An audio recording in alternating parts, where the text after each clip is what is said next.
This is quite difficult from compared to the first half semester. Okay.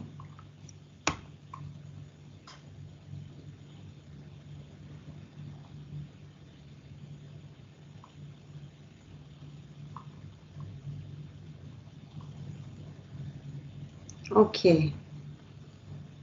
Heat gain and OTTV. Actually, heat gain we have already mentioned about heat gain already very beginning of the class, but now we are going to touch into the more details and applications. Okay, heat transfer and heat gain.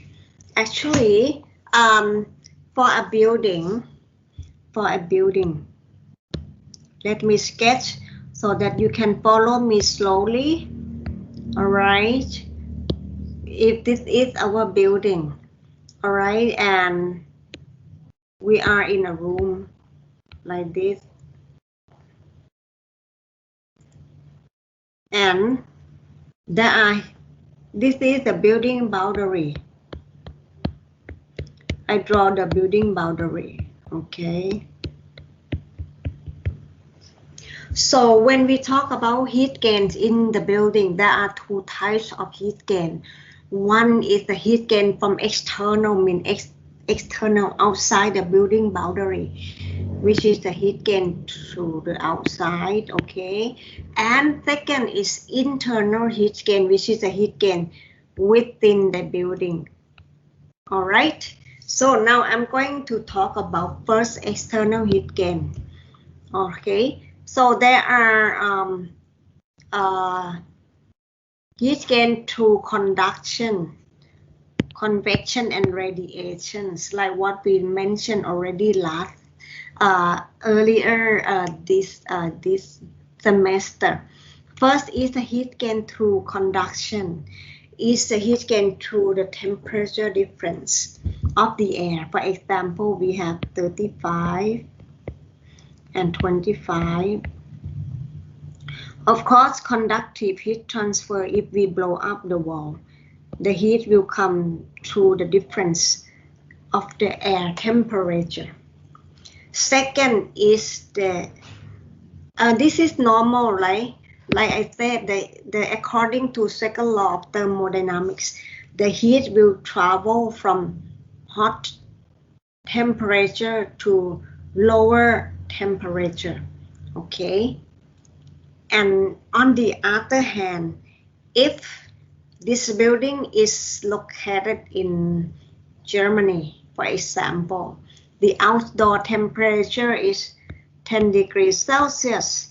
So on the other hand, the heat doesn't gain from outside to inside. The heat will travel from higher to lower body temperature. Okay, this means we lose the heat through the environment. And on the first case in Bangkok, we gain the heat from the environment into the building. Okay. Is there any question on conductive heat gain to the building? Anyone have questions?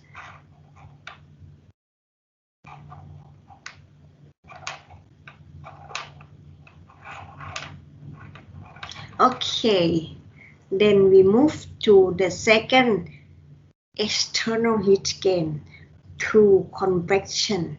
Again, like what we gave an introduction to the convection is the heat gain through fluid.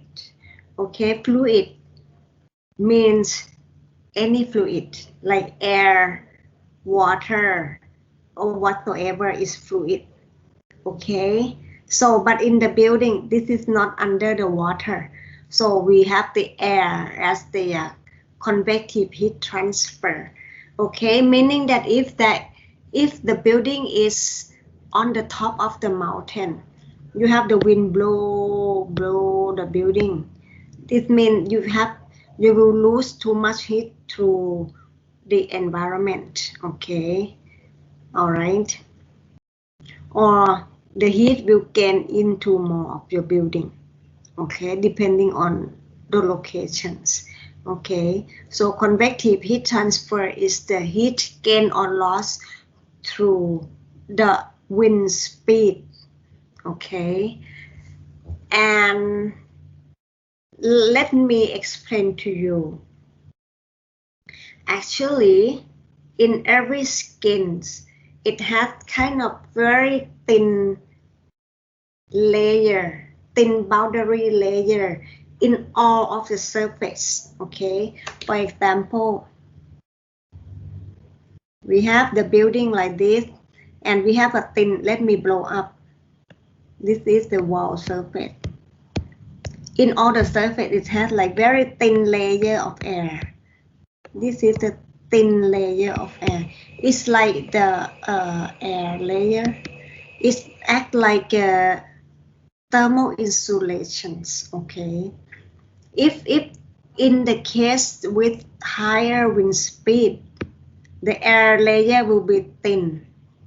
In the still air, the air layer will be thicker. For example, this is indoor, this is outdoor. The layer of the air of the outdoor will be thinner, and therefore the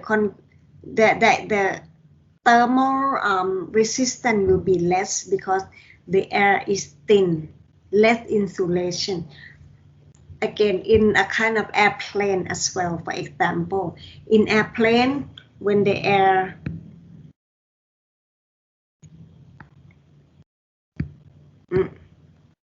when the airplane travel, there will be like a layer of air all over above the surface. We cannot see by our eyes, but if we dye the air by the color or smoke, you will see like a thin layers in all the surfaces. It's like a layer of air act as an insulation. All right. So in this case, how do we find the convection? There is a table. All right, there is a table that tells us what is a convective heat transfer rate. You know, for a different medium, like for the air or for the boiling water or for the cold water, ocean water, something like that. The heat transfer coefficient.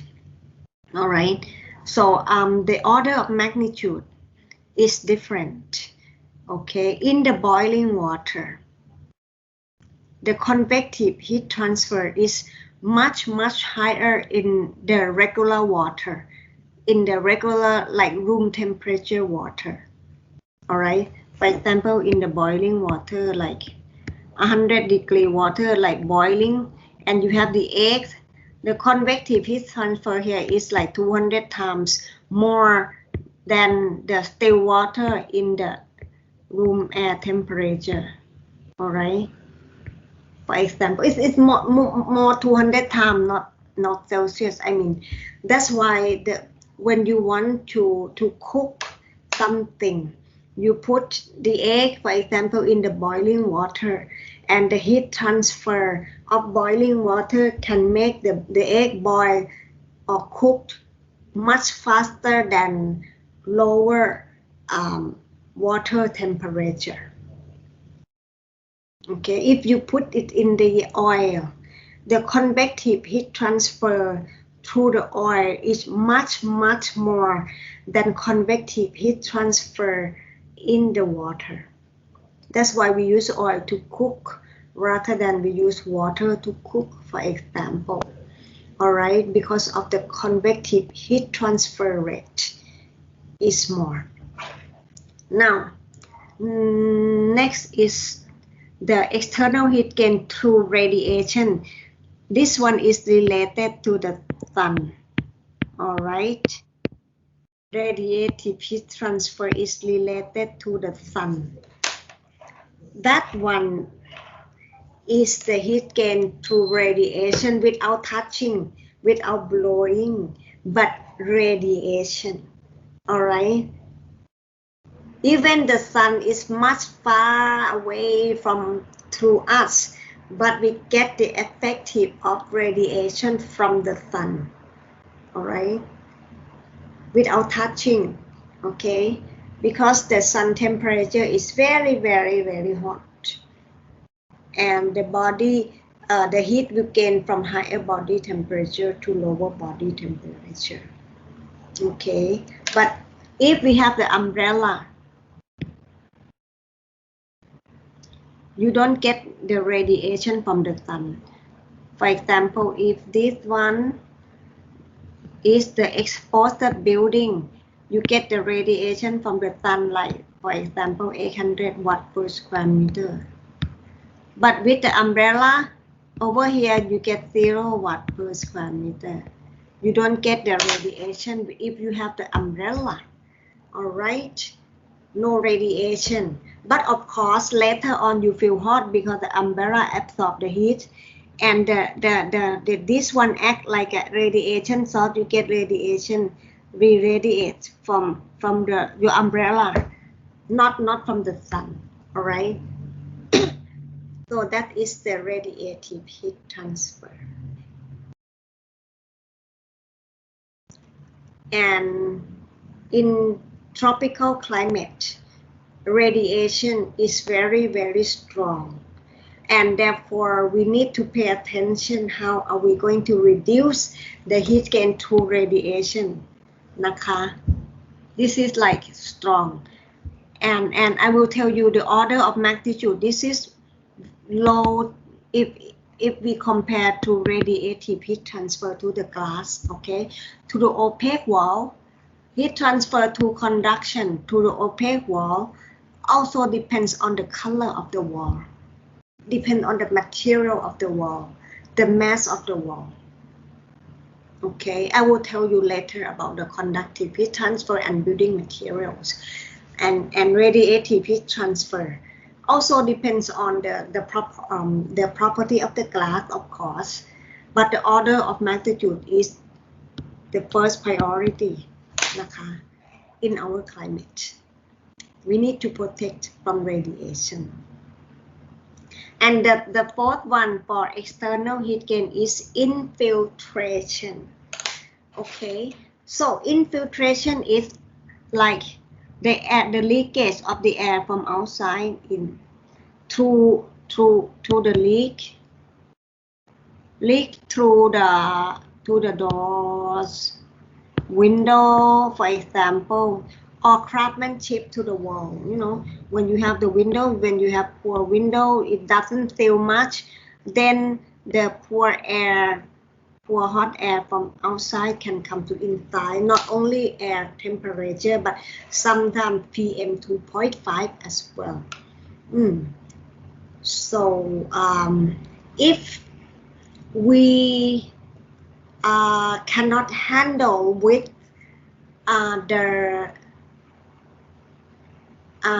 the farmers to burn the agricultural products, I mean, they burn for the forest because they want to find something to eat and to, of course, to sell so that they have some income. Nah? So that is the root cause of PM 2.5 in Thailand.นะคะ? They have no choice, and that's why they have to do that.นะคะ? If they have a good education, they could have opportunity for better work or better farm production or productivities. They don't have to burn the forest,นะคะ? And burning the forest, it doesn't affect only local. It affects through Bangkok and even the region as well,นะคะ? And yeah, when we talk about the PM 2.5 and the dirt air from outside, you know, the hot air, poor air, poor PM 2.5 เนี่ย, when we talk about that เนี่ย, we as a human being, I encourage you to, if you have a chance, you should help the poor people. For example, when you every day's work, you work as an architect or as an educator like me, when you have a chance to help the poor people in educating them, you know, the brain is important. You educate them how to think and how they can survive and how they can utilize their local products into a value added. I think that is gonna be very terrific. We can reduce many problems in Thailand นะคะ and I believe in human resources นะคะ I believe in the potential of the human นะคะ therefore I encourage if you have a chance to help the poor people, even when you were students, you could participate the volunteer development camp so that you could go out and you will see the reality where I would say the architect professionals, we don't have to only serve for people who are rich and who can hire us at the decent design fee. Okay, you could try to perhaps help them as much as possible, you know, by matching fund, or you can have their fundraising or whatever, or รับน้อง you know, or meeting event activities, all right, to educate them for the environmental impact through their activities, all right, or how do they reduce the waste, or how they can do the better crop or design their local products for value added, whatever you can do, all right, it depends on opportunity you could have นะคะ so for example now I am helping the HRH Princess Sirinthorn to do school in the rural area นะคะ I am doing a school in Nan Bok Lea, 2 buildings already, and I helped her one project in Tak province นะคะ and all building I did are sustainable buildings where we went to observe and collect the water, and I measure the water quality. Amazing. The water quality in Tak province, in Tha Tong Yang, where I went, I took the samples of the water to measure in the lab at KMUTT Environmental Lab. Amazing that all the water resources are contaminated, even the water from underground.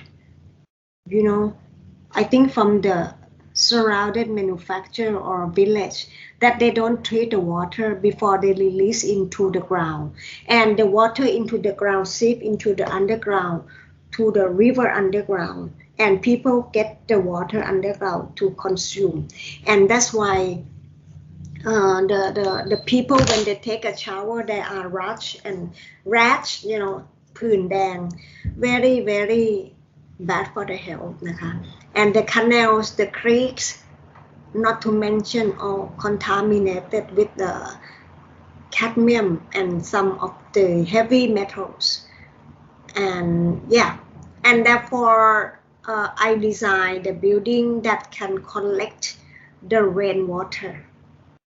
Okay, we use the rainwater, of course it's not to provide for a whole year, but of course it helps some, and we designed the water filtration system, you know, in order to filter the water before we use in the building. And not only that, they have a problems with electricity where it's not stable during the rainy season, or during when they're at the peak season where the tourists use a lot of electricity, and this village they are at the end of the electricity wiring, the power didn't go as good, as smooth as it should have been.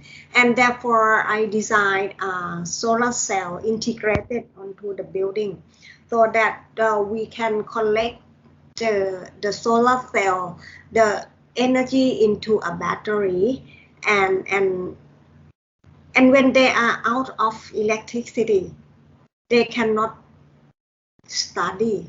Why? Because there are only 2 or 3 teachers and around 200 students. One teacher cannot teach all, so they have to do teleconference teaching through Kai Kangwon school. Because they have the broadcasting, they can learn through the broadcasting, and therefore without good electricity, they cannot study. So therefore, I try to encourage you to help the community, but you have to understand them, not to design according to what you want. We have to design and listen to the people, what they want. This is the most important thing, is to listen to the needs of your clients, not the need of yourself. Okay. Now I finished with the external heat gain. Then the next is internal heat gain. In the building, okay, we feel hot. If we have many of us in the interior, because like I said, human activities generate metabolism, and metabolism generate heat. All right, we generate heat like 100 watt per person. It depends. If you are larger, you produce larger. I'm smaller one, I produce 75 watt, for example. Okay, that is the internal heat gain through the human activities. And second is through equipment like notebook, like your computer, or your copy machines or televisions, because these are in the building boundary. Okay, and when the television, it get the electricity from outside, okay, electricity. And like I said, according to the first law of thermodynamics, the energy doesn't go anywhere. It will be just transformed. For example, when we have the energy from electricity go into the computer, it will be transformed into your screen, and later on it becomes heat. All right, later on it becomes heat. Even you have the light bulb, okay, you have electricity from outside through your light bulb, and of course the light bulb transform the electricity into visible energy. All right, electric energy into visible light, and then later what? Visible light, it will be transformed into the heat. It's absorbed onto the wall, and then what? Later is hot into your room, and therefore you need air condition in order to take the heat out, in order to balance, the heat gain from external, the heat gain from internal. It becomes hot and hot, like when you park the car in the parking lot under the sun. If you don't turn on air condition to remove the heat out, the temperature in the rooms becomes accumulated. It's like an oven. All right, and therefore we need to take out the heat in order to make yourself comfortable in the comfort zone. Okay, at this point, anyone has questions on external and internal heat gain? Ajahn, I have one question. Yes, please. In case of chubby person and skinny person, the heat transfer from inside to outside, I mean the environmental outside, can we consider it as a conductive heat transfer? I mean the heat, it's a similar case as the room, like inside of the room is like inside of our body, and the skin is like the wall, and the environment outside, I mean like the transfer from heat from inside to outside, can we consider it as a conduction? You mean from human to outside, or? Yes. Okay. Very good question. However, it depends on where you look. For example, now I look at the building as a boundary. I look at the building as a boundary, and therefore the human is within the boundary. But if you consider human itself and you draw the boundary, this is the boundary of the human. Yes, conductive heat gain to the outside, convective heat gain in the human, depends on where you are looking at and where you are talking about. Okay. So it can be both conductive and radiative heat transfer, right? Actually, in all the object, it has these kind of things going on: conductive, convective, and radiative. And if we look at human itself, yes, there is conduction, convection, and radiation within the human.นะคะ? Within the human, if we look how much is lost, how much is gained, how much is like that in the human.นะคะ? But in this case, we are an architect. I look at the building as a boundary. But if you are a doctor, you can look at the human, for example. Or nutritionist, you look at a human as a boundary. Okay, how much food you eat, how much exercise you have, that is energy out, and how much energy stored. So that is what we look. For example, if you are a nutritionist, you look at human. And now as an architect, we look at what's going on in the building and how are we going to design for, of course, reduction of energy consumption while maintaining the human comfort. Okay, thank you. So in the building, we don't look in the small detail like this. We look at the room boundary, and we know that human generate 100 watts as a source of heat gain. All right, thank you. Now, let me talk more on heat transfer, conductive heat gain,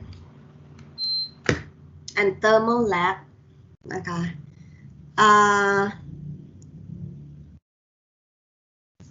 The massive material.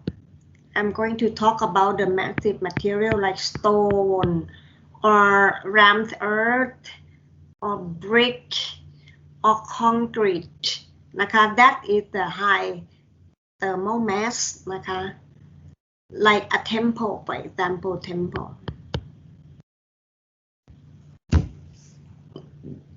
temple. During the daytime, the high thermal mass wall, it could be stone or brick wall or rammed earth. During the daytime, the wall help to absorb the heat outside, the heat from outside air, and it keep the daytime cooler temperature inside. All right, because the heat, it of course reflect and some absorbed, and when it has the mass and what I call heat capacity of the wall is a lot. It can absorb a lot of heat without releasing into the interior, and this kind of architecture make ourselves cool during the daytime. But what happened at night? Of course, according to the second law and first law of thermodynamics, the heat doesn't go anywhere. It will be transformed or transferred. Okay. Now then, when we have a lot of heat in stored on the wall, then at night the heat will go somewhere.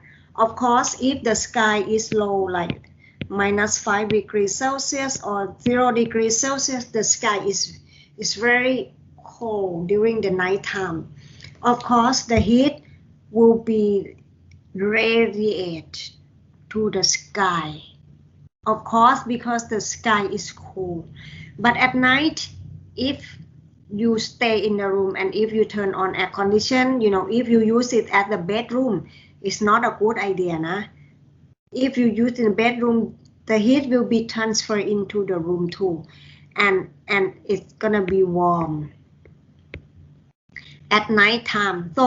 So in the Thai climate or Myanmar or near equator, you know, tropical climate, this kind of materials are good for daytime space only. You know, they're used for daytime only, like temple or church. And nighttime is horrible. It's not good for living. Nah. Why? Because when you are warm, you turn on air condition. Because air condition have to take the heat out in order to balance, to make yourself comfortable. So therefore, you use a lot of electricity in order to take the heat out. If you use the big thermal mass as a bedroom, this is not a good idea, nah. For tropical climate, do not use the heavy materials for the bedroom. Only for the daytime use is good นะคะ but then also in maybe in Loi, Chiang Mai or in Dubai, some parts of India is good. Why? Because I just came back from Chiang Mai 2 days ago. I went to Chiang Mai to work on a project. Even this past weekend, Chiang Mai is cool at night. I don't have to turn on air condition. นะคะ because the temperature is kind of swing. นะคะ swing meaning that I give you an example in Dubai. During the daytime, it can be 40 degrees in Dubai. And this is daytime. And night, it can be 10 degrees Celsius, for example. When it becomes 10 degrees Celsius, it's out of comfort zone. ใช่ไหม Therefore, the thicker wall like this is good. You don't have to turn on the heater. You can have the heat store here to transfer into the room to keep yourself warm. นะคะ So that's why India or countries like hot and dry climate, they have quite a thick wall. นะคะ in order to store the heat to keep it cool during the daytime and keep the room warm during the night time. นะคะ This is good for Dubai or India or in Loi อะไรเงี้ยนะ But in Thai climate, no need for, I mean, yes, for temple is good because temple we use only the daytime. No, we don't use during the night time นะคะ For house, for residential building, we use sometimes during the daytime. And of course, nighttime we use. And for residential building, if you see the Thai architecture, you see they use a lot of woods and bamboo, all right, as a building envelope.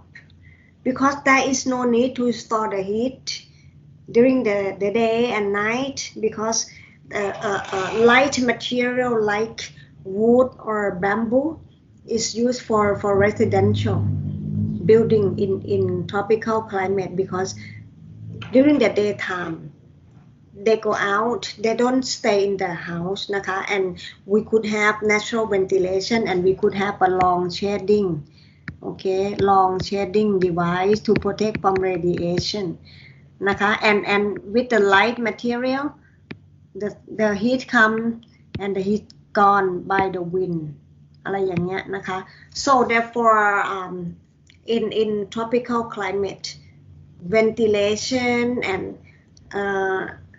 and the roof and also light thermal mass is good นะคะ for residential building นะคะ Any questions for conductive heat transfer?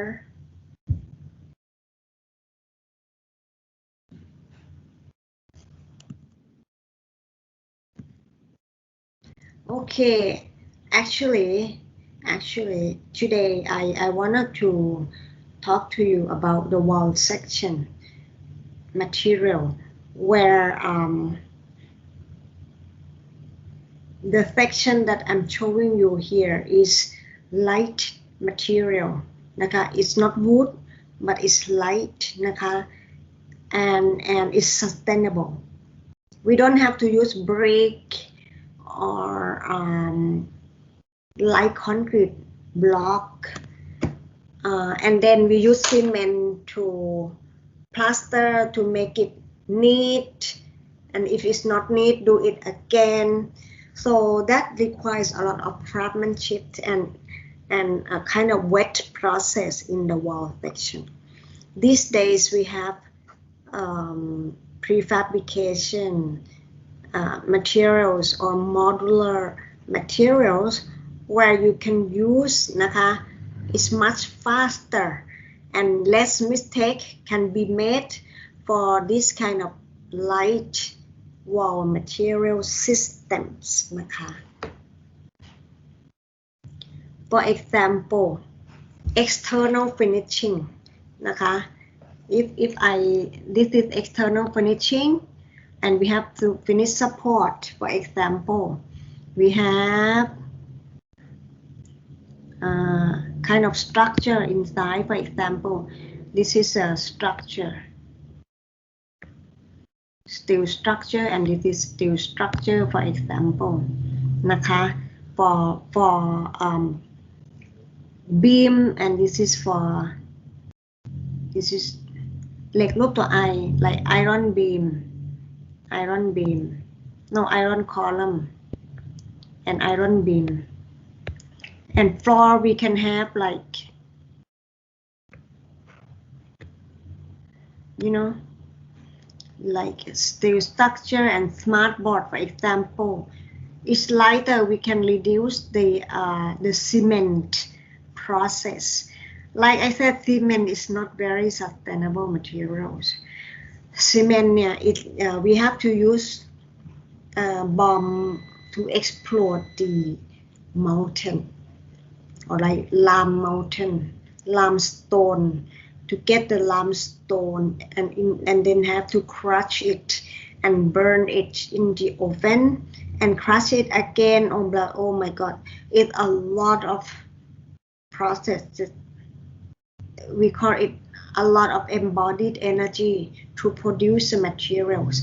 Okay, now to building envelope like this, we can use interior finish ตรงนี้ for example, we can have interior finish, and of course we could have like a structure like a aluminum frame or steel and interior finish, and we have vapor barrier. This is important. Okay, in our climate, outside is temperature is high and relative humidity is high. Inside temperature is 25, relative humidity is 50. All right, if you don't have the air barrier and vapor barrier, then the air can transfer the vapor, meaning the moisture in the air, into your interior, and when it becomes moist, too much relative humidity in the interior, you know, from the human, from the tree in the interior, or even the water resource, the air condition have to remove the water out of the space to make ourselves comfortable at 50% relative humidity, meaning that if we don't put this and this, the vapor from outside will be transmit into the building. Even the hot temperature will be transmit into the building. At the end, is the air conditioning to have to take the heat out and the water out. It consumes a lot of energy. All right, and brick in Thailand is not good. The brick, it has a good water vapor transfer. If you notice, if your house is brick, during the rainy season, you can feel very sticky, very moist in the interior, right? That is because brick is breathable.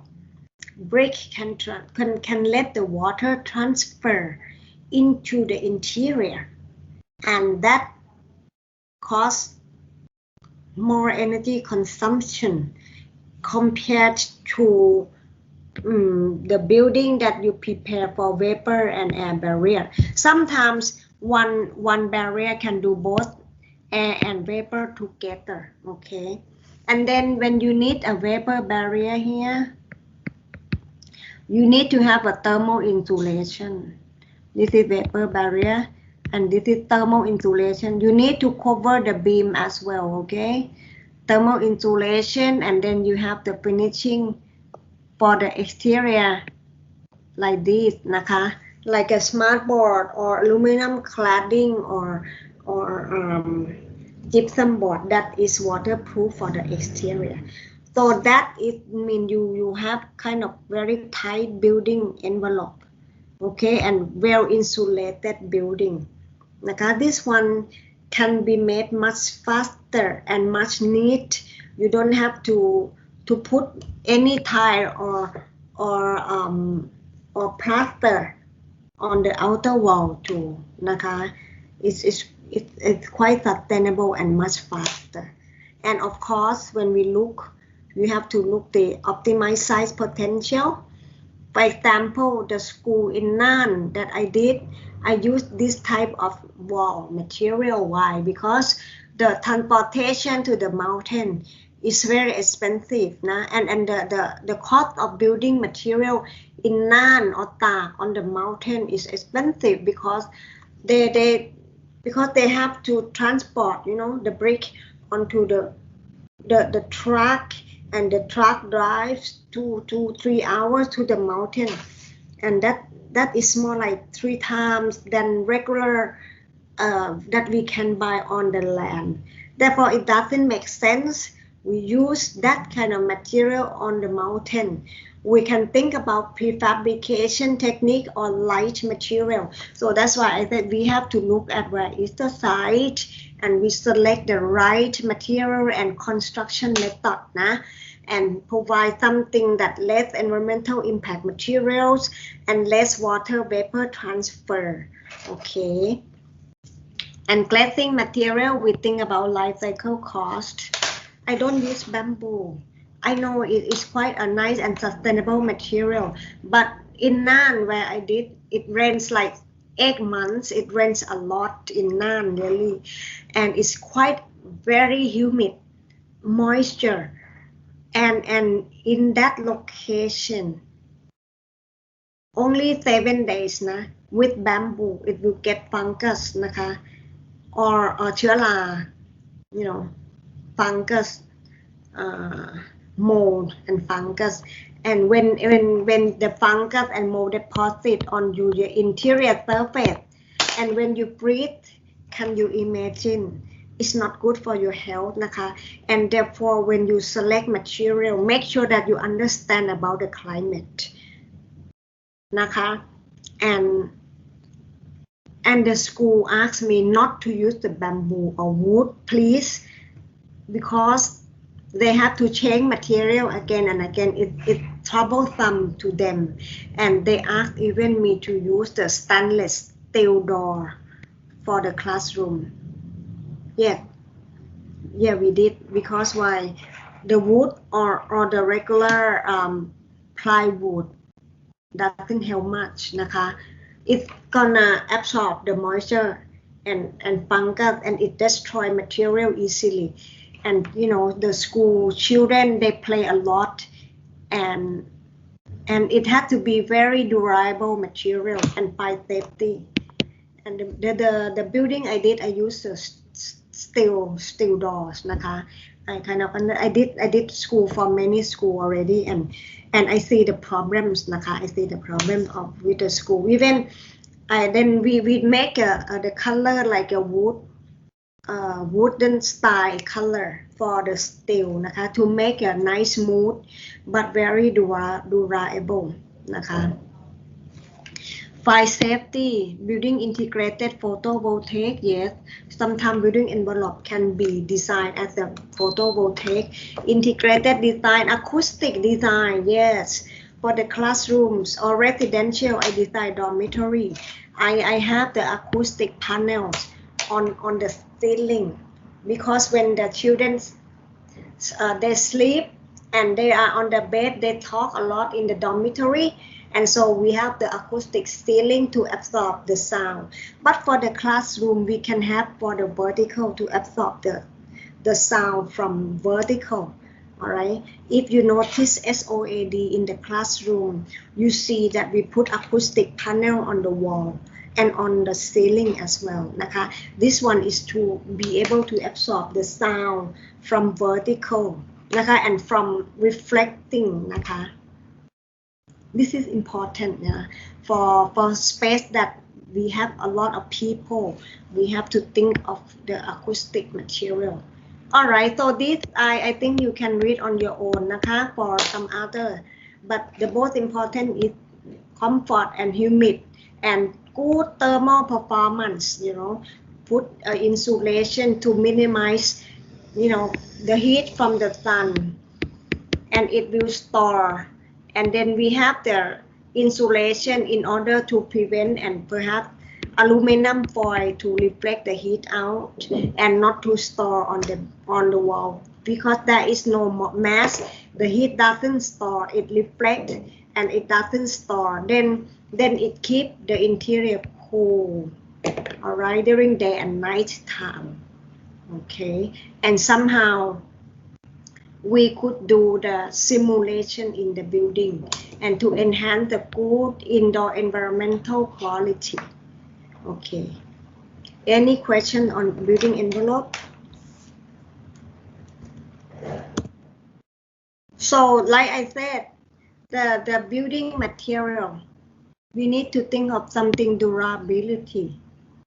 Yes, of course. Select something that has a good atmosphere that match the building, naka, but it has to be durable. You don't leave the problems to the people behind, naka. As an architect, I suggest you, after you design, you go look at the construction, how it has been built, and after finish, you go look how people use the building, naka. A good architect must learn from their mistake, naka, and learn from my mistake too, naka. So listen, naka. So try to use something durability. Hard surfaces doesn't matter. It depends on where it is. Long life service is the same. Clean, maintain and resurface with non-toxic materials, naka. Non-toxic means no lead or harmful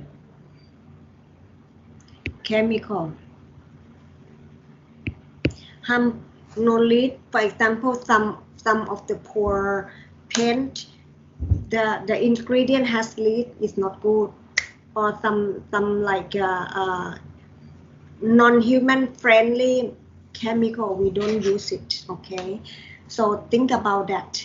And we use low VOC, volatile organic compound emission material, low toxic chemical content material. Next is heat transfer to convection. Anyway, before that, let me take a break, naka, and please come back at 11 a.m. naka. We can come back to continue on heat transfer to convection. Ka. We come back at 11. Ka. โอเคครับ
Okay, I'm back, students.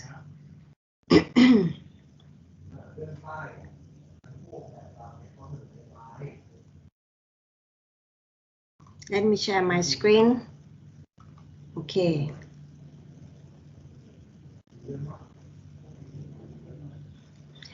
Okay. Heat transfer convection. This one, like I said, first we talk about conduction already, yeah, and then next is convection. When we drink kind of hot drink, we blow it up, all right, because we want it to cool it down faster. That is a heat transfer through convection process. Okay, so this diagram is what we call bioclimatic chart, and this one I show you, this is the comfort zone. This is comfort zone, all right, and this is temperature. The y-axis is temperature, and the x-axis is relative humidity. And you see the comfort zone is around 20 to around 70, 60 to 70% relative humidity.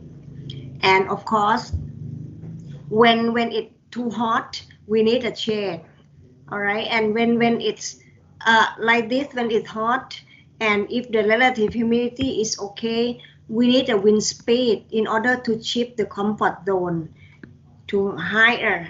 So the comfort zone expands when the wind speed increases. Okay. So if this is like too humid, we need to reduce humidity by the humidification process. And but if the temperature is below like 17 degrees Fahrenheit or 21 degrees Celsius, you need heat in order to make yourself comfortable. So anyway, this chart shows you that even the temperature is high, all right, if we can put ourselves into comfortable zone by increasing wind speed, okay, to shift the comfort zone from 80 something degree to 90 something degree Fahrenheit. Okay, so that's why we need to have the fan sometimes. Okay. Again, this is also psychrometric chart นะคะ x-axis is temperature, y-axis is humidity ratio. It's the same, but they write it in a different ways. Okay, so they just shift the temperature at the x-axis and humidity is the y-axis. Okay, and of course this is comfort zone. This is a hot and humid climate. Okay, it's out of comfort zone. All right, so we need to increase the wind speed and reduce the humidity. Now next is heat transfer through the radiations. Like I said, by seeing, so we need to put the shade in order to protect from the radiation. So we can put the shade by trees or by shading devices, something like that. Okay.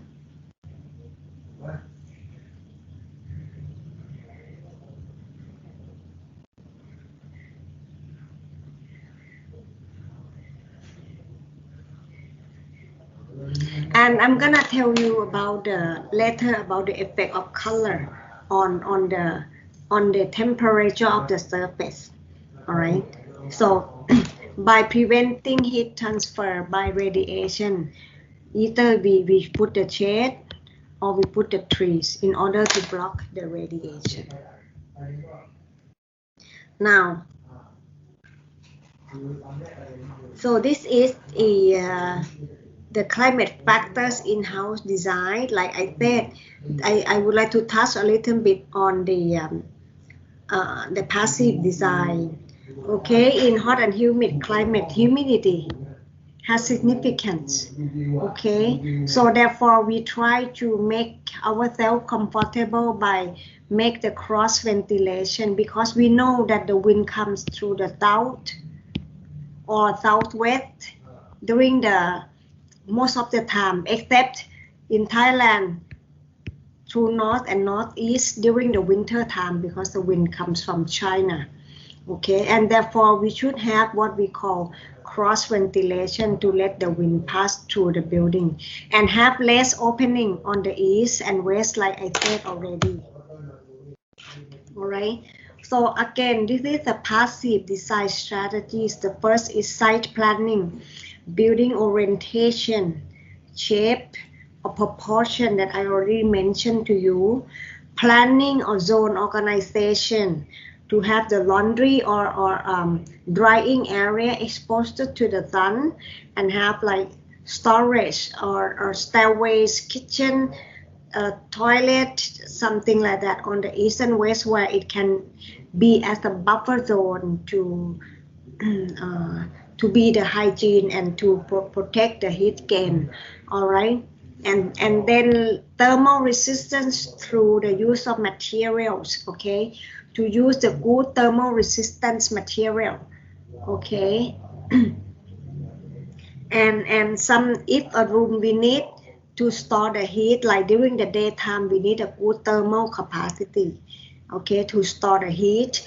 Or unless in the bedroom we don't need a good high thermal capacity, we need low thermal capacity for the bedroom. Okay, window systems that can be perhaps flexibles,นะคะ, and construction detailings,นะคะ, that is what we need to look overall, not only to the design but through the detail of construction as well,นะคะ.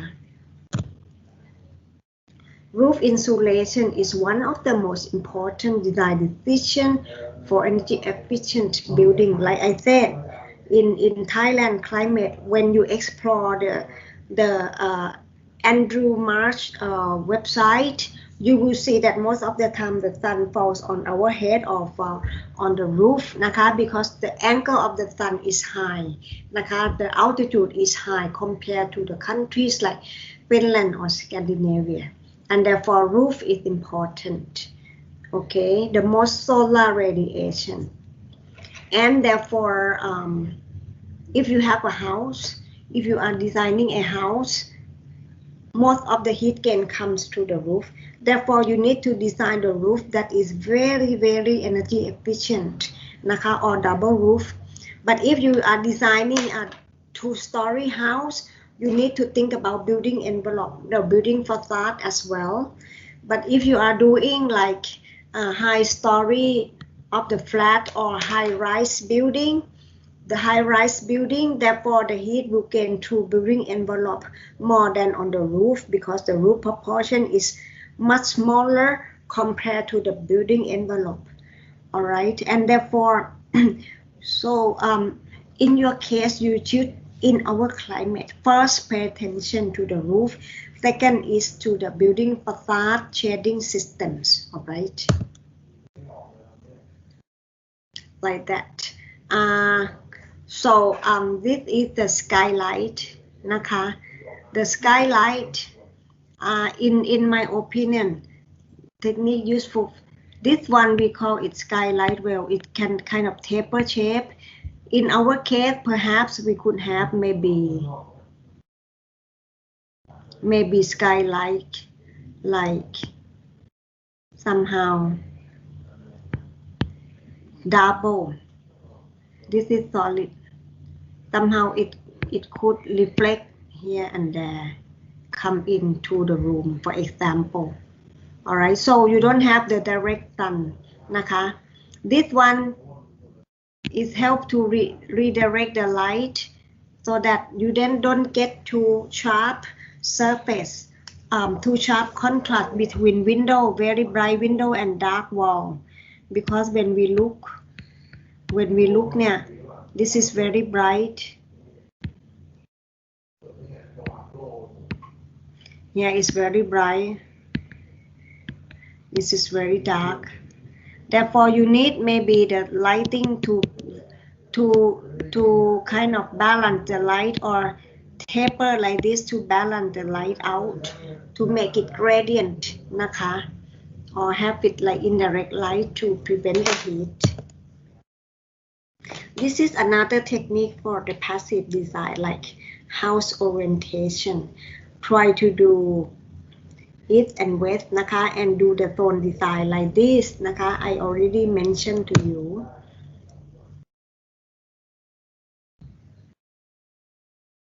Yeah, like this.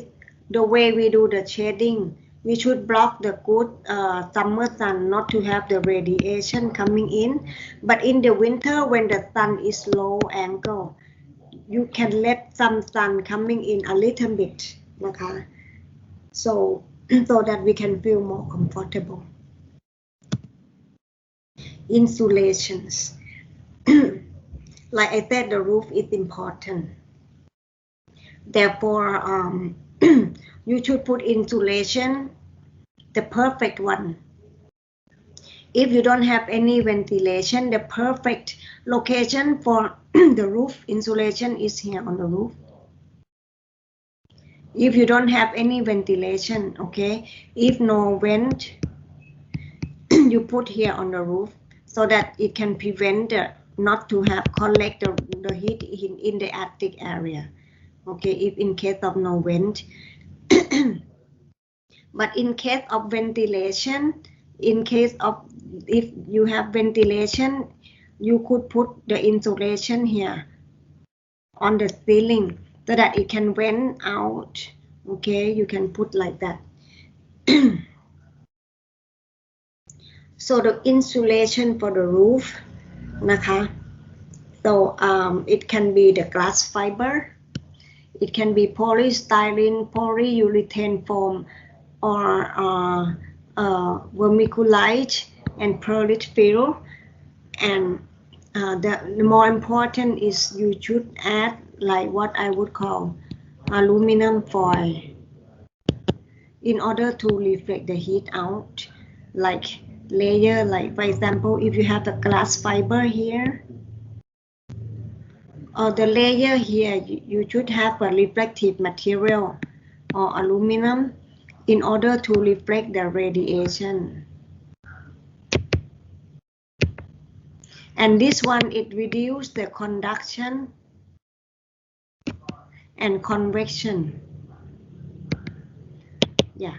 So if you have money to spend, make sure that you spend the money for the insulation that have aluminum or something highly reflective first, and then pay second to the thickness of the insulations. Because I said, radiation is much stronger than transfer through conduction and convection. Okay. Even though it's under the roof, aluminum, some of you might have a question how it can reflect the heat because it's underneath the roof. Yes, it reflects what we call it infrared or the heat นะคะ you cannot see it but it reflects the radiation. Okay, so make sure that you have aluminum foil. Okay, solar protection, like I said, you can protect it through the window, to the roof, to the trees นะคะ to the insulation นะคะ like that. And to the color, you should have it light color, pavement or roof, in order to reflect the light out, not to absorb the heat. Okay, to reflect the heat out นะคะ so this way เนี่ย it doesn't store the heat. When we walk, we don't feel hot, and when the wind blows in, it doesn't blow the hot air into the room. Okay, that is solar protection. If you have a parking lot, okay, it's a must that you have a parking lot maybe to the south. So you should decide to have the tree to provide the shade for the pavement so that you don't have a kind of urban heat island effect. Okay, because the trees will shade and then the pavement doesn't absorb the heat, and then later it will be released to the air and the air will blow into the house นะคะ so make sure that you have this kind of protection. So the shade, make sure that after you finish from this class, you know how to design the shading device in each facade. Okay, in each facade, the south and the north should be overhangs or light shelf. Okay, should be overhang or light shelf because the sun, when it comes to north or south, it's around noon time. All right, during the noon time, the sun location is high, like this, is high, like 11, 12 to like this, when the sun moves to the south, like this. Okay, but when the sun is on the east, the sun is at the very low angle, like this, and therefore the shade for the south and north can be overhang or light shelf. Okay, if I make a cross section to the south, the sun angle is like this, like 70 degrees, 60 to 70 degrees, and therefore you can make like overhang like this. Okay, in order to protect the window from the radiation. But light shelf is like this. This is light shelf. If you have clear story, this is clear story. Light shelf will reflect the light into the deeper part of the room. Okay, that is light shelf. All right. So make sure that you understand how you do the shading to the south facade and east facade, or how you want to put the trees or species of the trees for each direction. Surface area. The reduction of wall surface by clustering. This is to reduce the radiations. Okay. To have it more compact. But however, this is for air conditioning system.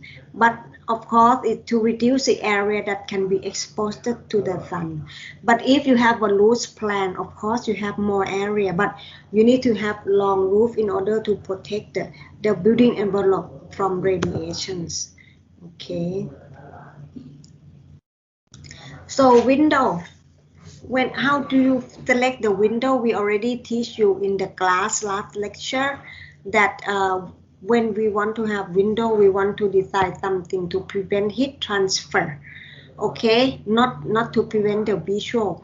For example, single window, it have 100% of heat, and the heat of course come in here maybe 70% of heat. It's a lot when it's clear, but reflect some, of course. But when we look at the light transmission, this is heat. The light transmission, of course, 100% of light, perhaps light come in 80% or more. So single windows, the light come with the heat. We don't want that. We want double window, double glazing windows where, of course, maybe the light comes in 100%. The light can come in like 70. And then the heat can become only 40 like that. So we need less heat transfer by selecting the right material for your building. Okay, we want more light but less heat into the building, the wall, the window surface and wall surface selection. Window efficiency. How do we know this is good or bad windows? Like I said, it depends on the function. But typically we have a kind of high transmittance light material and low. Let me see. Okay. All right. Okay. So these are three general classification of glass. First, high transmittance material, like high visibility. Second, low transmission, low brightness. And last is diffuse material like frosted glass, frosted glass. This one refer to visible property. Okay. Nah.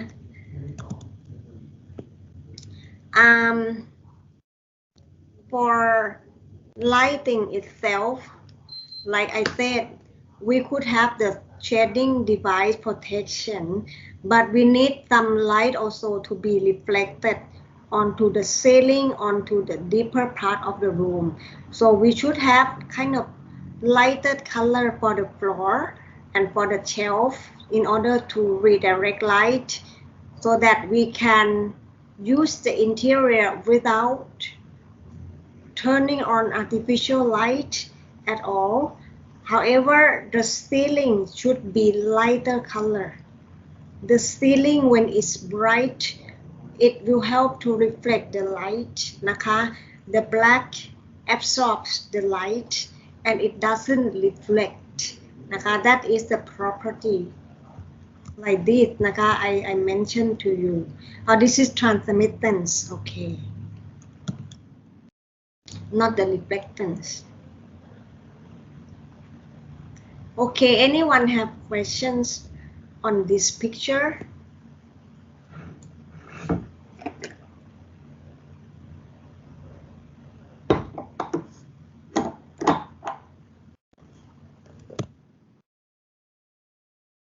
Like I mentioned to you, in the tropical climate where the sky is so bright, it will not make the building or your intention successful, because first we thought we wanted to enjoy the view, but in reality people put the curtain down or put the paper on the glass because of the glare. The glare is a sensation of annoyance due to the very, very bright light source. Okay, and therefore that's why I'm talking to you about the contrast of light between the windows and the adjacent wall. Okay, when we have the large window, I don't think we can feel comfortable in the house. It's too glare and too hot. So how are we going to create the pleasant view and atmosphere? We need to think about the landscape. How we can plant the trees on the location, or what kind of species of the tree that can be integrated onto your architecture. When you have the trees coming down, it can filtering light. You can look outside, you can enjoy the light and pleasant. So I encourage you to think about the details of your balconies with the urban green, for verticals. Think about the water supply and drainage system and the maintenance walkway in order to clean up or to change the plants or to maintenance the plant on your facade. And this gonna be an innovation for our tropical climate. This cannot be in the Germany or anywhere else because they need the sun. But in our case, we need to see the view, but we don't want the heat, we don't want glare. Then what else? We don't want curtain, then trees or plants gonna be very helpful. But unfortunately, many architects that you see around, they don't think much about how to do maintenance for the plants on the building, and the plants die นะคะ sadly. But I asked my architect friend in Singapore, how do Singapore maintain the trees? How when we travel in Singapore, how come the trees can still alive on the buildings? My architect friend said, so we think about details, okay? We have innovative details, how we can go out, how we can walk, how we can integrate the water system, and how do we flip on and off the tree and can trim the trees. Human can stand and trim,นะคะ not the robotic. But anyway, that is the difference,นะคะ we don't think about the aesthetic alone. Otherwise, the intention of our building is not working well, and that's fail,นะคะ I mean, the user, they don't enjoy our intention. I would say that it's not successful building. The people, they put blind or curtains without enjoying,นะคะ so we have to think carefully,นะคะ how are we going to do maintenance, how we are going to clean the windows, how are we going to maintain the plant. That is very important, and that come to the contrast, and that the window with the trees reduce the contrast, and we can enjoy the view,นะคะ not the very black wall and bright window or indirect light like what you see in the lower right. You see what we call indirect lighting system, where we have the light source shining onto the ceiling or shining onto the wall. That is because there is a need to balance the contrast for a very nice visual perception. Perception, you know, the eyes, you need to treat the eyes pleasant,นะคะ so this one we tell the eye that this is bright so that we feel comfortable, very nice visual comfort. Anyone have questions on the contrast in the interior?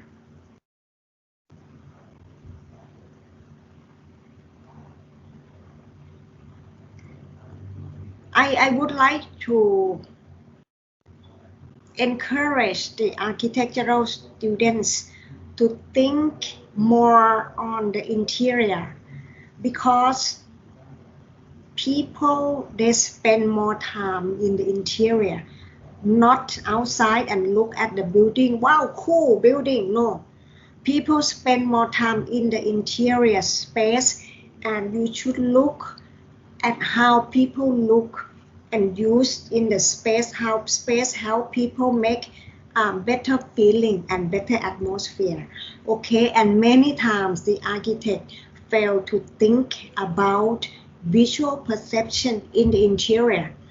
They think only while building outside, and therefore the experience of human, they don't stay on the plan, or they don't stay on the courtyard and look at the building. They are in the building and use the building. Therefore, as an architect, you need to think about how people use and perceive the space in the interior. Architect is to create the interior space,นะคะ so therefore when they fail to think about visual perception in interior, most of the time people put the blind,นะคะ and you need to think everything like a conductor, you know, architect is like a conductor. You think about landscape, you know, to reduce the ambient temperature, and as a shading device, at the wind induction, and you need to think about building form and so on.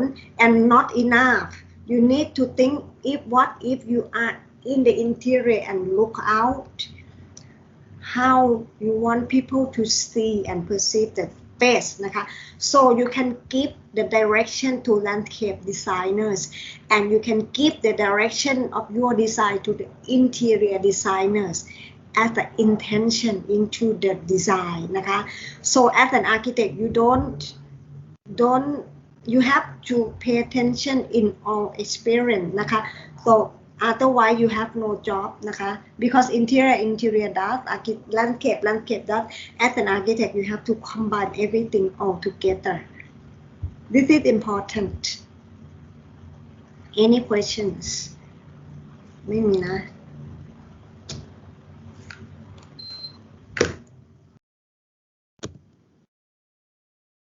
okay this is how you place the windows adjacent to the wall นะคะ like I said we see the effect of light นะคะ we don't see the light itself นะคะ therefore to see the effect of light you need materials in order to reflect the light into your eyes นะคะ and therefore the window position is important นะคะ you put the window next to the wall you will see the brightness on the wall same as the skylight you put the skylight next to the wall you don't see the bright hole on the dark ceiling นะคะ you will see the very nice gradient of light along the wall นะคะ I think that is much brilliant way to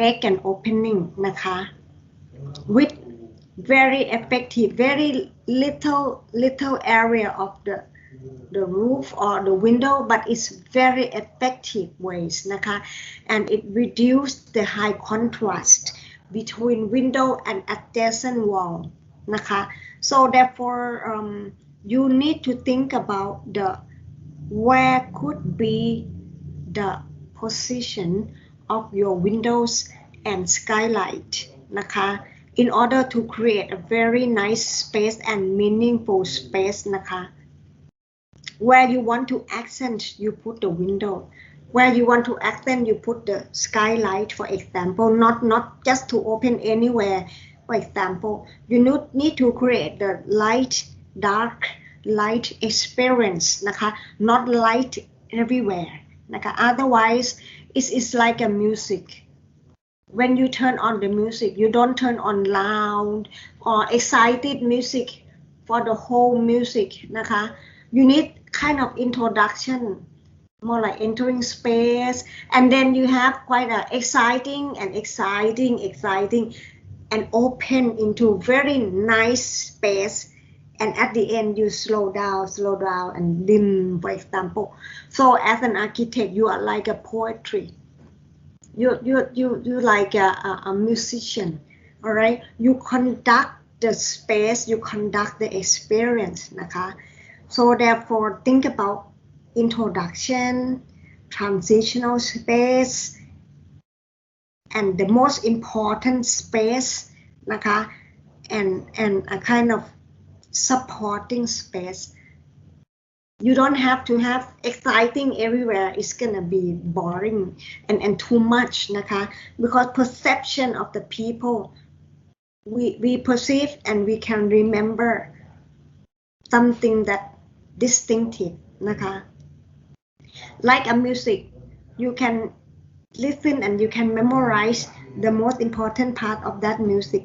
you remember like a space the same you make it important space and people want to come back by light by thermal design okay and this is the building regulation where it has been announced on the 13th of March this year already นะคะ delay for 3 years let me change it new BEC already let me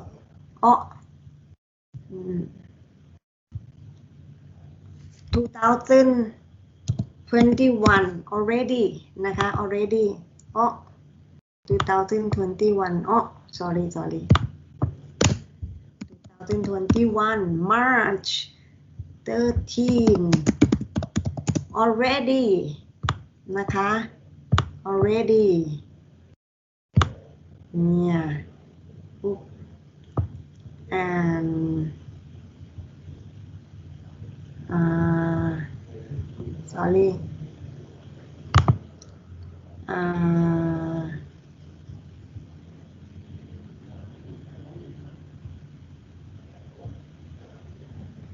Solid fill with white.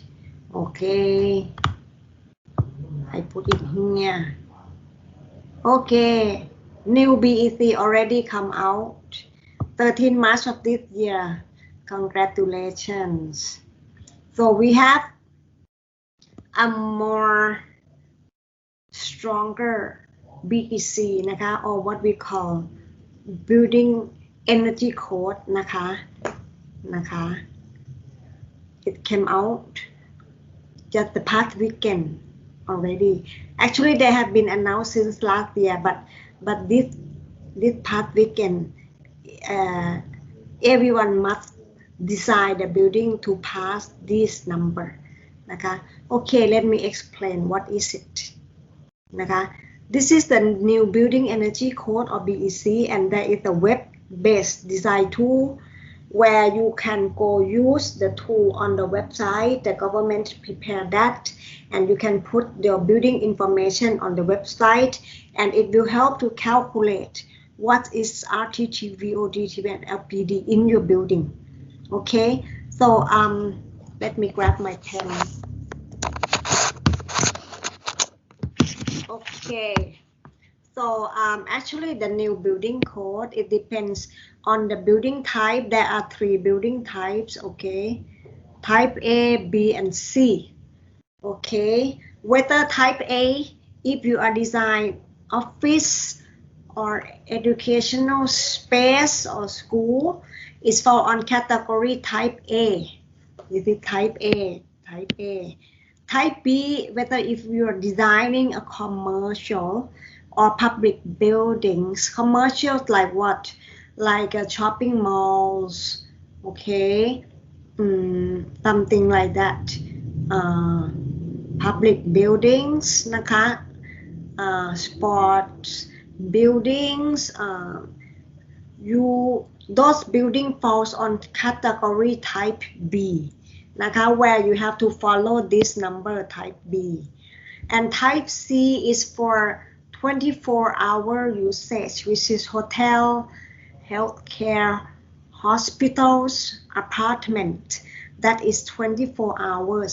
Office and school is around 8 hours a day, and commercial and public building is around 12 hours a day, and hotels, hospital is 24 hours a day. So they categorize the type of building according to the numbers of usage of each building. Now how is it going to relate to you as an architect? You have to know the building regulations for health and safety. For example, the parking lot numbers, the numbers of toilet, the minimum area requirement for the bedrooms นะคะ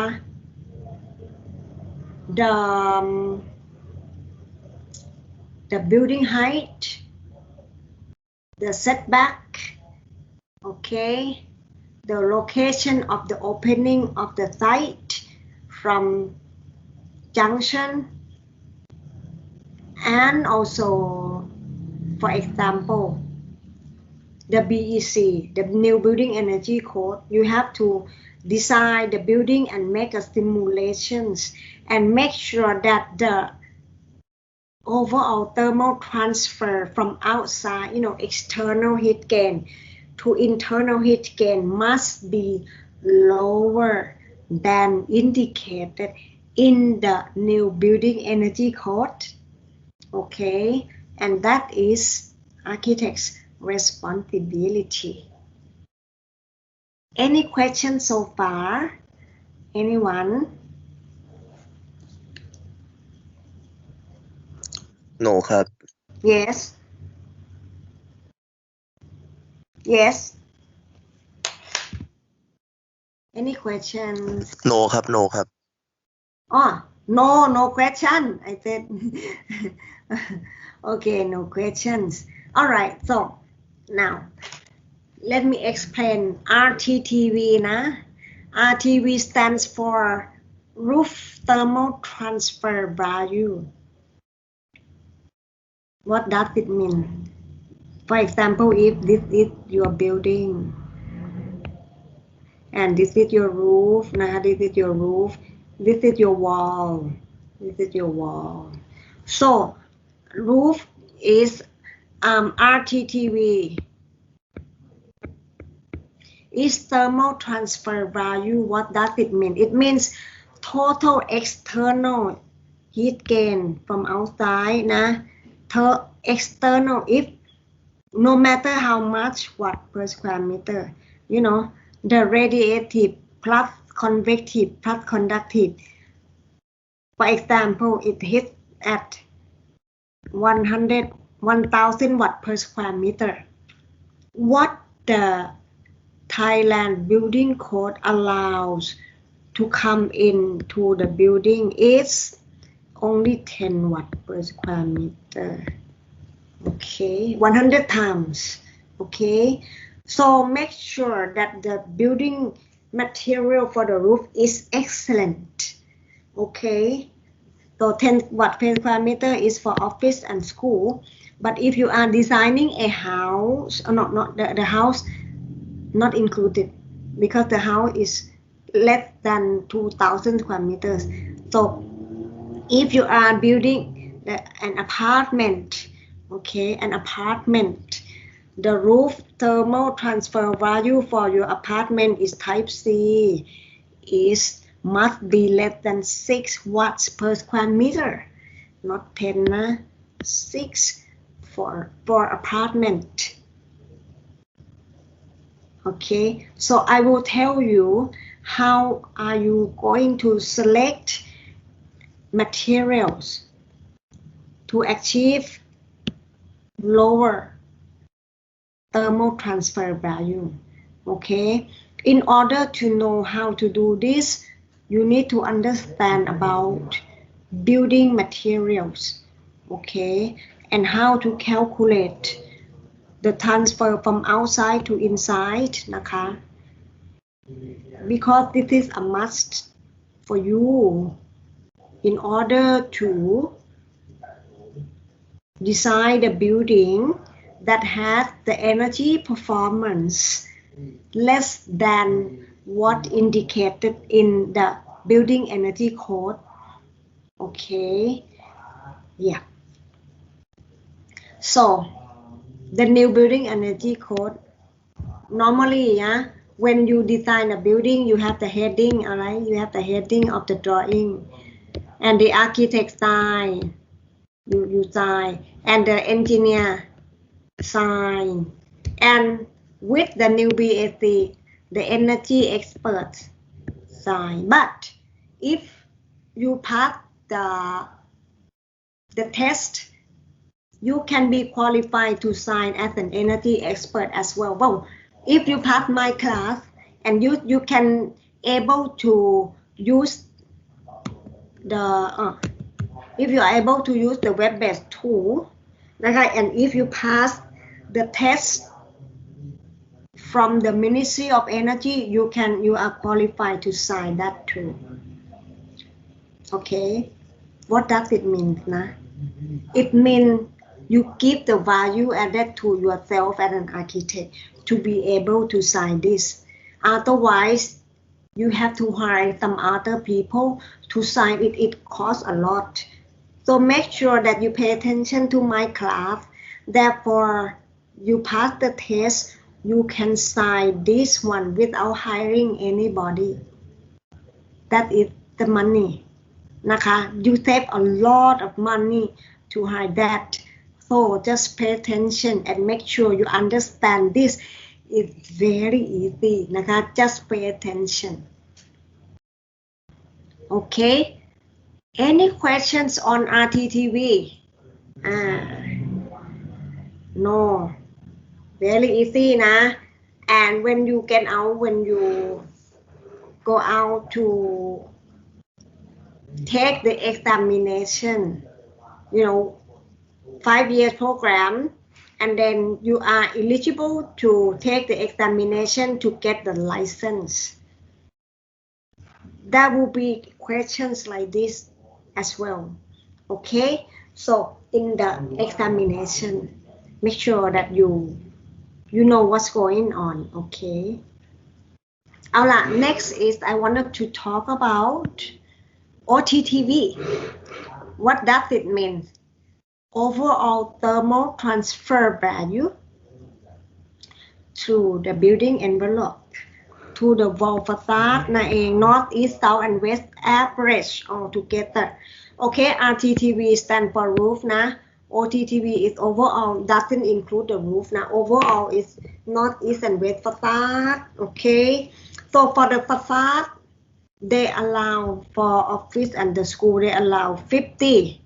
They allow only, okay, for example, if it hit here like 800, they prefer, they allow 50 watt per square meter for the OTTV.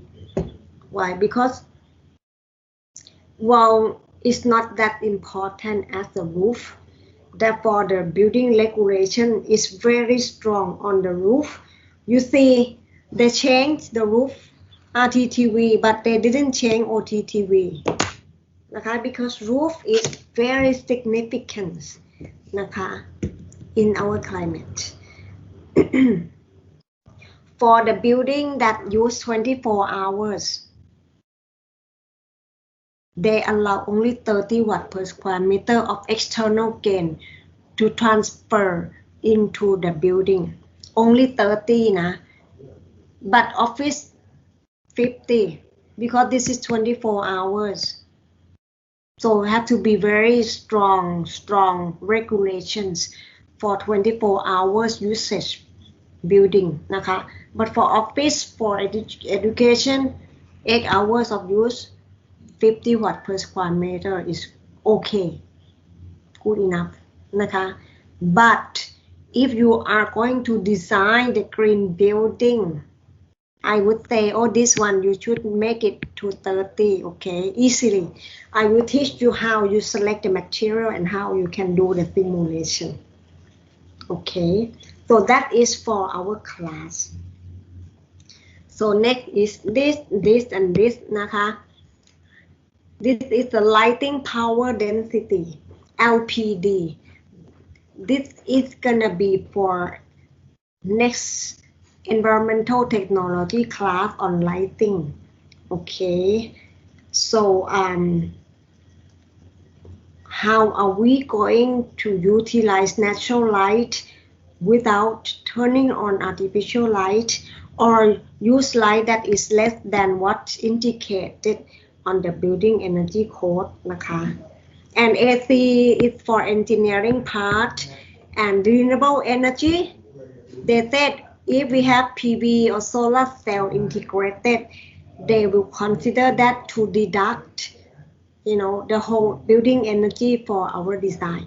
Therefore, I encourage you to design your building with the solar cell integrated onto your building, because this is gonna be a must for the future already นะคะ we don't want to leave our children behind นะคะ we need to save energy resources as much as possible. Energy resource from what? Natural gas, from coals, and from oil นะคะ because those are the sources to produce the electricities for us นะคะ if we still use electricity without knowing or aware of, one day it will be depleted and your children can no longer survive นะ so please consider to utilize solar cell and also natural light, natural wind, landscape into your building design. Even though your studio professor doesn't care about, I encourage you to think and put into your design studio นะคะ because this is a way to go. This is our responsibilities for the future generations. Okay, very important นะคะ Next is OTTV. Wow, don't be scared of นะคะ This is nothing. I'm gonna tell you bit by bit. Okay, again นะ OTTV overall thermal transfer value นะคะ so actually wall has only two wall เนี่ย a wall section for example not facade for example a wall composed of windows and wall okay solid and void okay and OTTV calculate according to that only two elements okay heat transfer to glass and to walls okay like I said wall has no effect from radiation because interior doesn't see the sun and therefore wall เนี่ย the solid wall เนี่ย we only consider the conductive heat transfer to the wall okay but for windows we see the sun coming into the building we see the sun and therefore we need to count the solar gain through radiation อันเนี้ย through radiation this part is through radiation the first part is the gain through conduction of the glass นะอันเนี้ย wall นะ the first part is through conduction because wall has no void so only through conduction and what about convection อาจารย์ convection is very small we in our climate นะ convection and this is the weak point of this equation นะ it doesn't take the convective heat transfer into account because it's very very trivial we ignore that compared to the solar radiations okay I hope in the future there will be person who develop a better OTTV version to take the convective heat transfer into account นะคะตอนนี้ไม่ได้ take convective heat transfer นะคะ okay now อันนี้ the second terms here is for the window นะคะ we assume that we neglect the convective heat transfer นะคะเอาละ let's take a look overall thermal transfer value the unit is ไม่ได้เขียนตรงนี้ watt per square meter okay because we want to calculate how our building performs finally we have to pass the regulation we have to pass the law and regulation have to be lower than what indicated here okay all right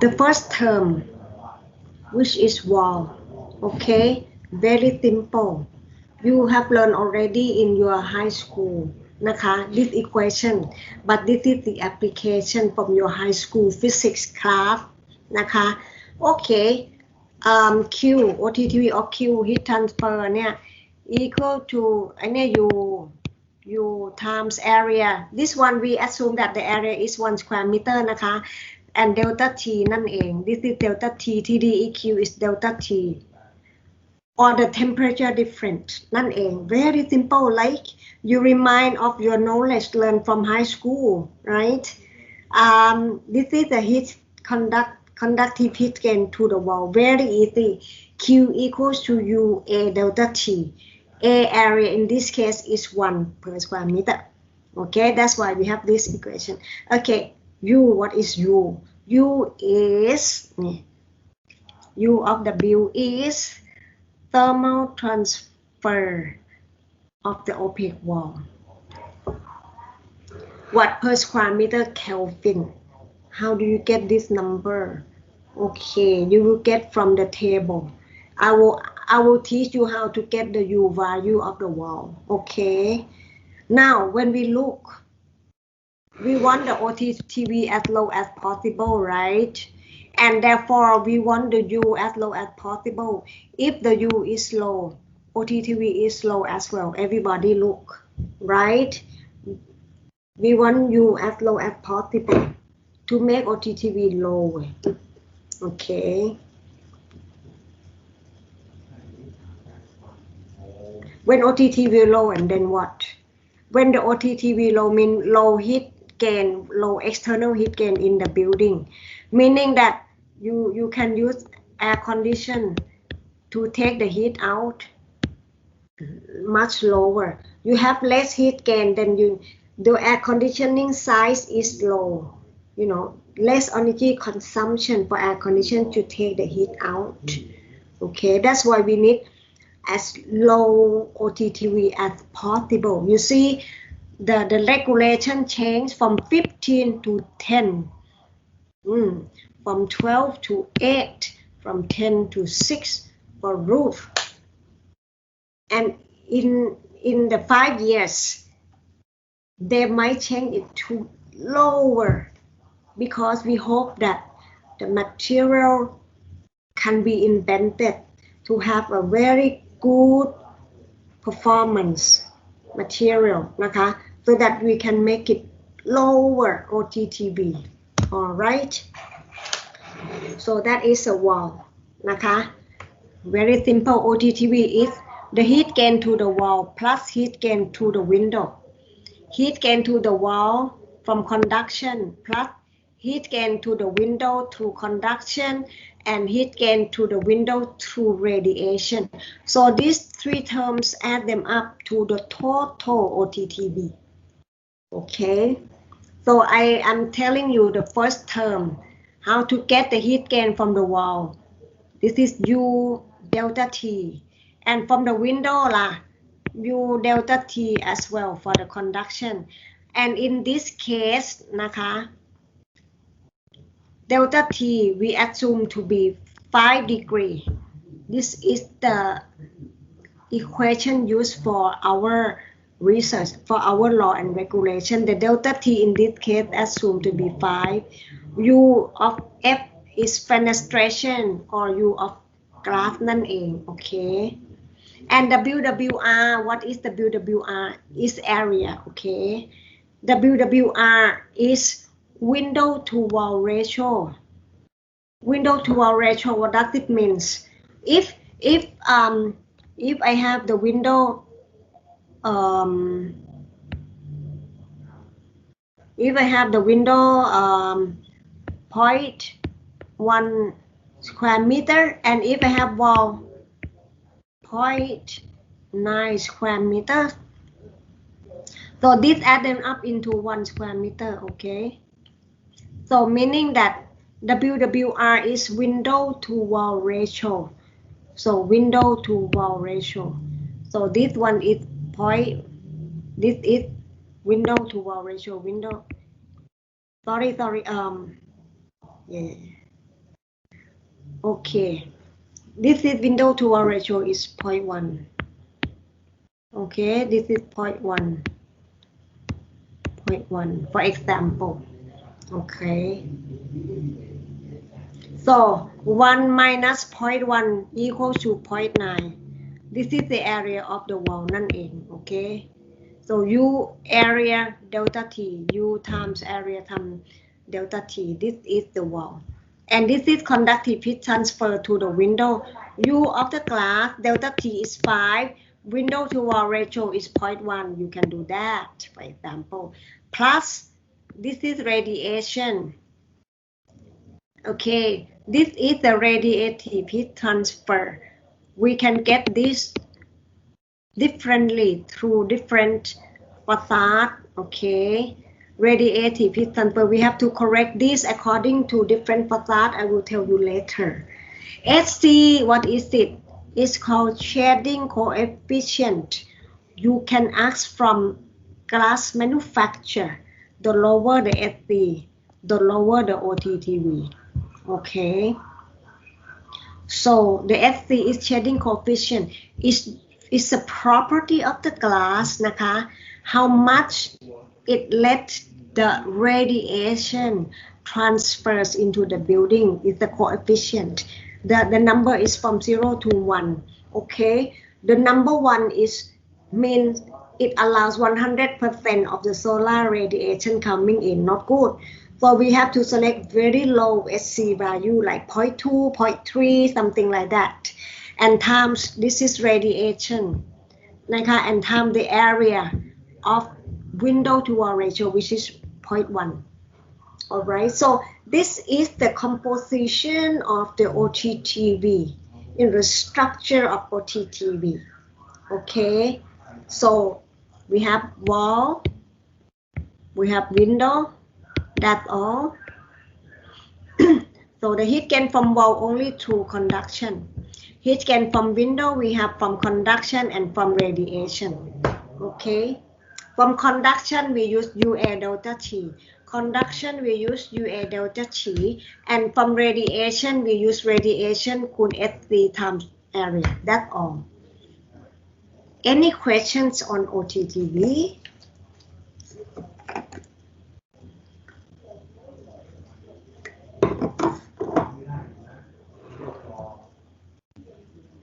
Make sure you go and review what's going on. Next week we have the quiz. Okay, now KMUTT has many experts in building materials and the building code. By the way, this building code has been developed by professors from KMUTT นะคะ for the law and regulations, and I also help the Ministry of Energy to draft the new building code นะคะ I worked also under ASA นะคะ Association of Siamese Architects.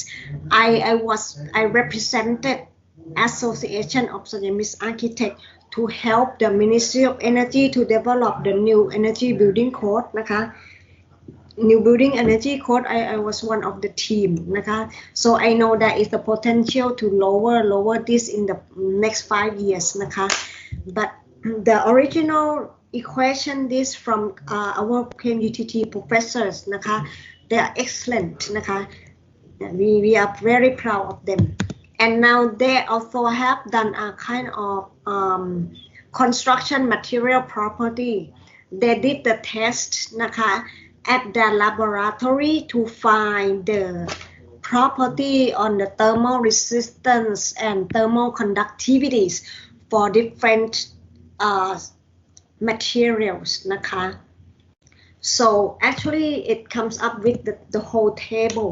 You can ask from them, or if you go out and in the real world นะคะ any material companies or contractors can send the samples like this นะคะ to the School of Energy and Materials in order to measure นะคะ they do the academic service to test the samples นะคะ one sample I think it costs around 5,000 baht per samples in order to test นะคะ the property, and they will provide a certificate นะคะ of the thermal property of materials นะคะ and many times นะคะ many times when we see some building materials on the market that doesn't make sense, especially products from China, I have to admit นะ the glass, the material, sometimes they made it up นะคะ and it's not true, so we have to send the samples of material to the third party, which is to our university to test นะคะ so sometimes we cannot trust them นะคะ so from my experience I know, for example, glass, they said the property of glass is like this. I seen many glass properties, so I send to the test นะคะ so we make sure that we don't get fooled by some non-standard materials, okay? Because sometimes it means the owner of the project then lose the benefit. You know, from my experience, I specify the material. For example, I specify the glass. I said I want thermal resistance like this. I want SC values like this. I want visible transmittance like this in the range. You know, and for example, a Thai company costs 5,000 baht per square meters, and then the contractor come back next week. They said, "Hey, I found a good product from China, 3,000 baht per square meter. This is the product specification is even better than what you specify." When I look, oh, okay. Actually, according to the first law of thermodynamics, okay, energy sum up to zero, okay, meaning that the material property we have what? Thermal absorption, absorptivity, reflectivity, and then transmittivity. This must be equal to 100%. All right, according to the first of thermodynamics. But what the Chinese company, they make up such a numbers and it add up to 105 or 110 or 95. So I know that those are all make up and bullshit, you know. So you learn from my class, nah. You should know what's going on, nah. Especially how to read, how to look. You don't get fooled by contractors. They don't learn anything, but they lie to you. Okay, they lie to you. They supply very poor materials, and they sell it as expensive cost, like what you specify. At the end, the building will not perform like what we want, and the owner of the project can blame us, you know, as a professional, or they lose the benefit, you know, or intention. So be careful,นะคะ. Make sure that you get most out of my class,นะคะ, to practice in reality. Okay, so you can ask the material from them, nah. Now U value is a heat transmission value of the wall. Okay, I already informed. It's a heat transmission value of the wall in watt per square meter Kelvin. Okay, heat transmission, for example, this is the wall section. You have material A, you have material B, you have material C, and U value is how much it allows the heat to transform into the building in watt per square meter Kelvin. Okay, so we have to know material A, B, C, D, add them up together and calculate for the U value. Okay, so we want lower U value as much as possible. Okay.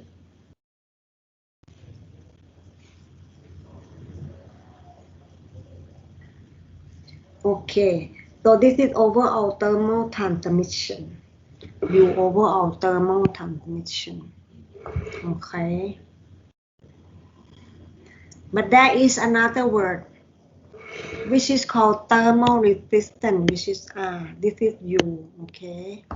R is thermal resistance, R overall or R total.นะคะ. This one, each material it has R of material 1, R of material 2, R of material 3, something like that. So total R equal to R1 plus R2 plus R0 plus blah blah is equal R total. Okay, and U is equal to 1 over R total. So in order to get to know the final U of all your wall section, you need to know what are the material of 1, 2, 3 on the wall section.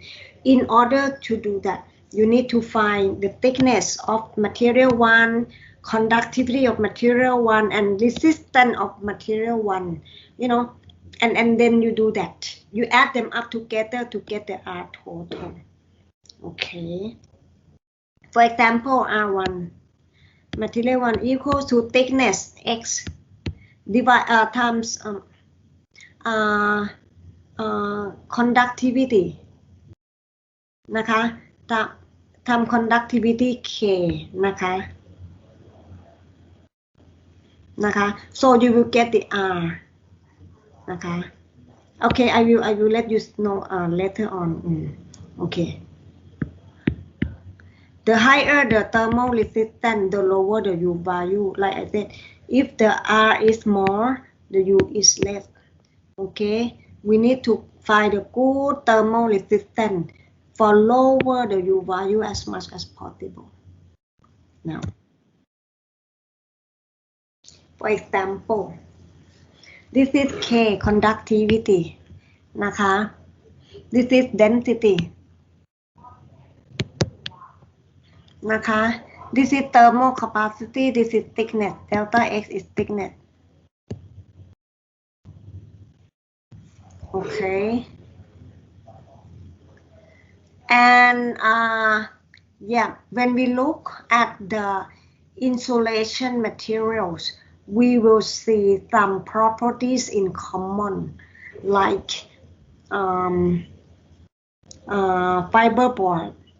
fiberboard เนี่ย very low conductivity นะคะ low in convective heat transfer low in conductive heat transfer and of course very low density นะคะ like that นะคะ and if we compare to concrete oh my god K is 1.4 conductivity is much higher than fiberboard you see and density is very heavy like 10 times than the fiberboard you know the higher the density of course the better the conductivity okay even this is 10 centimeters this is only 1 centimeters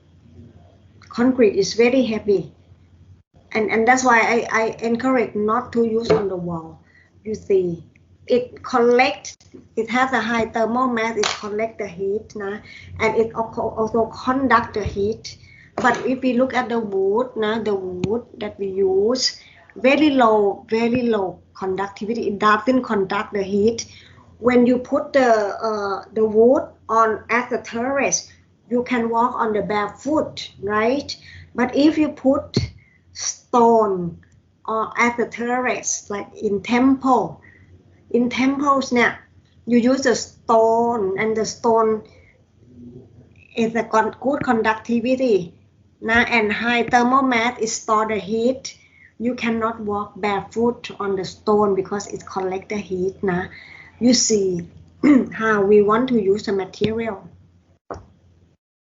okay so this one I just want to see your order of magnitude between the insulation and the thermal mass okay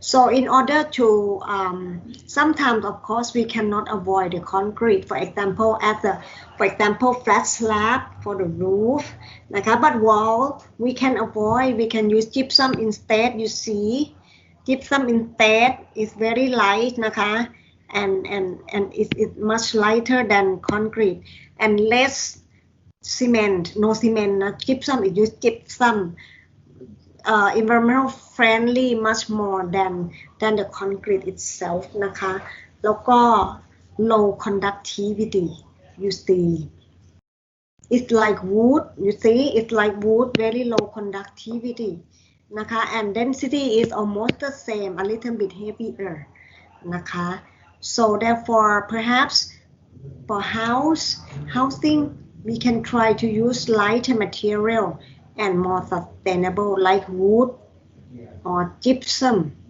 นะคะ like that doesn't store the heat and perhaps could put the insulation as well for the glass for the glassเนี่ย you see the better glass like low E double glazing has a very low U value.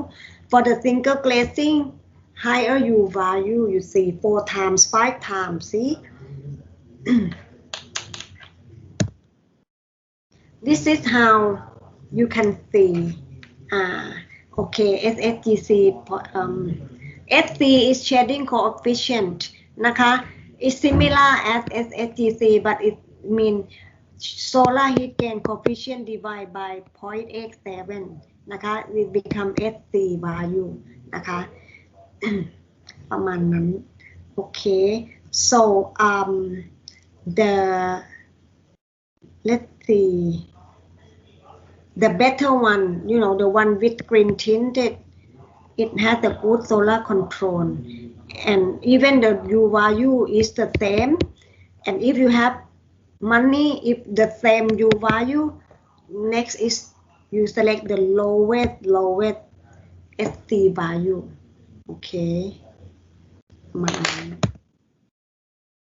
Materials. Like I said, we should do something.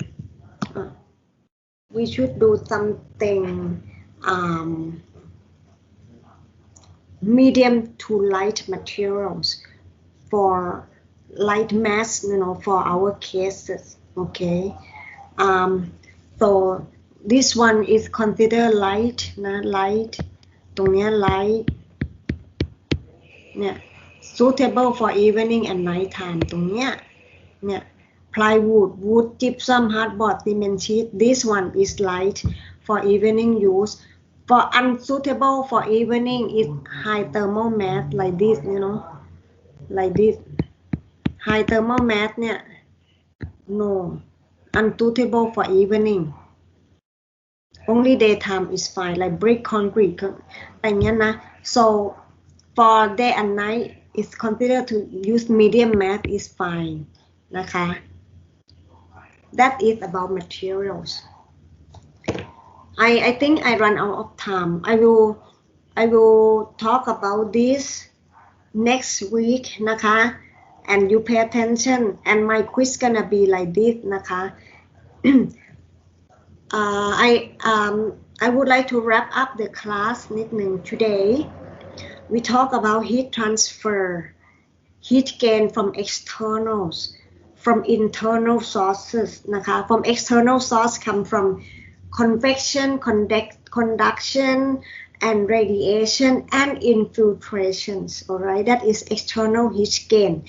And internal heat gain into the room comes from human, come from equipment, notebook, copy machine, cooking utensils. Those are internal heat gain.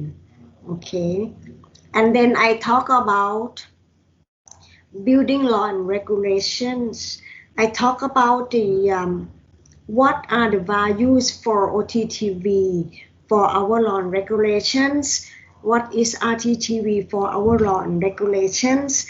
I talk about the terms of OTTV or structure of OTTV, which is overall thermal transmitted value. We have from wall plus window, okay? Wall we have U A delta T, and plus window we have U area delta T plus SC times and then area, okay? So these are for the window, this is for the wall, okay? And then next week I'm going to talk to you how to find the U value in the wall section, okay? So in order to find the wall section, you need to know each material property. I will teach you each material property, how to find the R value from the thickness and from the K conductivity to find the U value.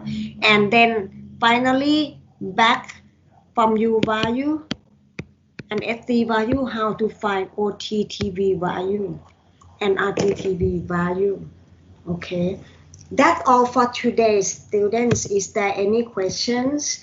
Next week now I'm gonna go follow OTTV and RTTV and quiz for next week ค่ะ Is there any question, students?